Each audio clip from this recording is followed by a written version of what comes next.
Assalamualaikum warahmatullahi wabarakatuh. Kenalkan, nama saya Helda Selvina dari Prodi Pendidikan Kimia Fakultas Ilmu Tarbiyah dan Keguruan. Saya akan menjelaskan materi dengan mata kuliah Islam dan Ilmu Pengetahuan. Dosen pengampu Bapak Dr. Muhammad Isnaini SAG MPD. Saya akan menjelaskan materi tentang evolusi dalam Islam. Selamat menyaksikan. Pengertian teori evolusi. Teori merupakan pengetahuan ilmiah yang mencakup penjelasan mengenai suatu sektor tertentu dari disiplin ilmu dan dianggap benar berdasarkan hasil pengamatan, penelitian yang mendalam mengenai disiplin ilmu tersebut.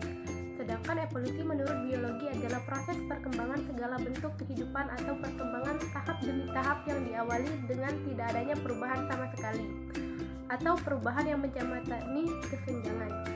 Secara sederhana, teori evolusi dapat didefinisikan sebagai himpunan gagasan atau pendapat yang menjelaskan tentang proses kejadian tentang fenomena yang lambat laun mengalami perkembangan dan perubahan dalam bentuk dan fungsi.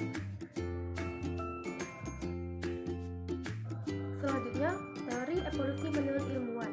Orang pertama yang mempelajari masalah evolusi secara mendalam sebagai sebuah gagasan yang berasal dari bangsa Yunani kuno adalah biologiwan Prancis, yaitu Jean-Baptiste Lamarck. Teori Lamarck menyebutkan bahwa makhluk hidup mewariskan sifat-sifat yang mereka peroleh selama hidup ke generasi berikutnya. Orang kedua setelah Lamarck yang mempertahankan teori ini adalah seorang naturalis amatir, yaitu Charles Darwin. Dalam bukunya The Origin of Species yang terbit pada tahun 1859, Darwin mengatakan semua spesies berasal dari satu nenek moyang yang sama melalui proses yang terjadi secara kebetulan. Selanjutnya, pandangan Darwin atas asal-usul makhluk hidup. Seluruh makhluk hidup berasal dari nenek moyang yang sama. Darwin menyatakan bahwa spesies-spesies yang serumpun ini adalah keturunan dari satu induk yang sama. Dan selama proses modifikasi masing-masing telah menyesuaikan kondisi dengan kondisi-kondisi kehidupan di mana Darwin hidup, dan telah menggantikan atau mempunahkan bentuk induknya yang asli. Selanjutnya, pandangan Darwin tentang mekanisme evolusi melalui seleksi alam. Darwin meletakkan dasar pemikirannya tentang seleksi alam dalam dapat menopang terjadinya sebuah evolusi tergantung. Yang pertama, ada variasi pada Tuhan dan hewan. Yang kedua, rasio pertambahan terjadi secara geometrik. Yang ketiga, struggle for existence atau usaha keras untuk bertahan. Yang keempat, ada the survival of fittest. Pandangan Darwin tentang petunjuk atau fakta adanya evolusi. Fakta yang Darwin gunakan sebagai petunjuk adalah yang pertama, adanya embriologi komparatif. Yang kedua, adanya pengaruh penyebaran geografi atau domestifikasi. Yang ketiga, adanya alat tubuh yang tersisa atau rudimeter. Yang keempat, adanya anatomi komparatif. Dan yang kelima, ada fosil makhluk hidup atau paleontologi. Selanjutnya, teori evolusi dalam Islam atau Al-Quran dan Hadis. Teori evolusi dalam Al-Quran merupakan rangkaian kehidupan manusia yang Allah jelaskan dalam beberapa ayat dengan penjelasan penciptaan manusia mulai dari tanah, air, dan sperma. Rangkaian evolusi dalam Al-Quran menghadirkan Allah Subhanahu wa Ta'ala sebagai pencipta manusia dan makhluk hidup.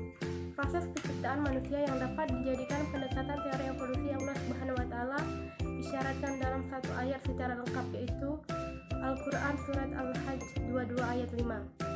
Dan dalam hadis Rasulullah SAW disebutkan bahwa setiap orang di antara diciptakannya dalam rahim ibunya dari setetes nutfah selama 40 hari, lalu dia menjadi alaqi selama kurun waktu yang sama, kemudian menjadi mubhad atau seperti makanan yang dikunyah selama kurun waktu yang sama juga. Kemudian Allah mengutus malaikat datang kepadanya dengan membawa 4 perintah. Sang malaikat itu diperintahkan untuk menuliskan rezeki, usia, amal perbuatan, dan akhir nasibnya bahagia atau sengsara, lantas meniupkannya kepadanya. Hadis riwayat Bukhari 1971 nomor 152. Kritik ilmuwan Islam terhadap teori evolusi. Beberapa cendekiawan muslim jauh sebelum Darwin melakukan penelitian dan analisis terhadap spesies, di antaranya Al-Farabi, Ibnu Miskawi, Muhammad Ibnu Syakir Al-Qutubi, dan Ibnu Qayyim. Mereka menyimpulkan bahwa manusia diciptakan melalui fase atau evolusi tertentu dan bahwa ada tingkat-tingkat tertentu menyangkut ciptaan Allah Subhanahu wa taala di jagat raya ini. Tokoh-tokoh Islam inilah dapat dikatakan sebagai tokoh evolusi sebelum lahirnya teori evolusi. Meskipun mereka tidak sepenuhnya dalam rincian teori evolusi yang dikembangkan Darwin, dalam rentang waktu 10 tahun terakhir ini, semakin banyak ilmuwan yang mengaku bahwa teori evolusi Darwin tak memadai untuk menjelaskan sepenuhnya asal-usul kehidupan. Sedangkan manusia telah menyaksikan kenyataan bahwa terdapat sesuatu yang luar biasa pada makhluk hidup. Selanjutnya, implikasi teori evolusi Darwin dalam kehidupan manusia. Pertama, ketika ditinjau dari wilayah ilmu pengetahuan, sejauh mana implikasi teori evolusi Darwin dalam mempengaruhi dunia sains. Bagi saintis, teori evolusi Darwin mempunyai andil yang cukup besar dalam mempengaruhi dunia sains modern saat ini, terutama dalam menjadi pematik bagi saintis dari cabang biologi dalam menguak fenomena alam yang belum mampu diangkat oleh mereka. Menurut Favers Hutboy, mengategorikan umat Islam dalam 3 kelompok, yaitu restorasionis, rekonstruksionis, dan pragmatis. Pertama, kelompok penolak atau restorasionis. Kedua, pengaruh terhadap kemaslahatan sosial atau sosial politik. Hadirnya The Origin of Species di tengah masyarakat pada tahun 1859 begitu terasa sekali dampaknya. Hal ini dapat kita lihat dari buku pertamanya yang telah memberikan inspirasi dalam melahirkan paham atau isme-isme dari barat. Hanya itulah materi yang bisa saya jelaskan. Terima kasih. Wassalamualaikum warahmatullahi wabarakatuh.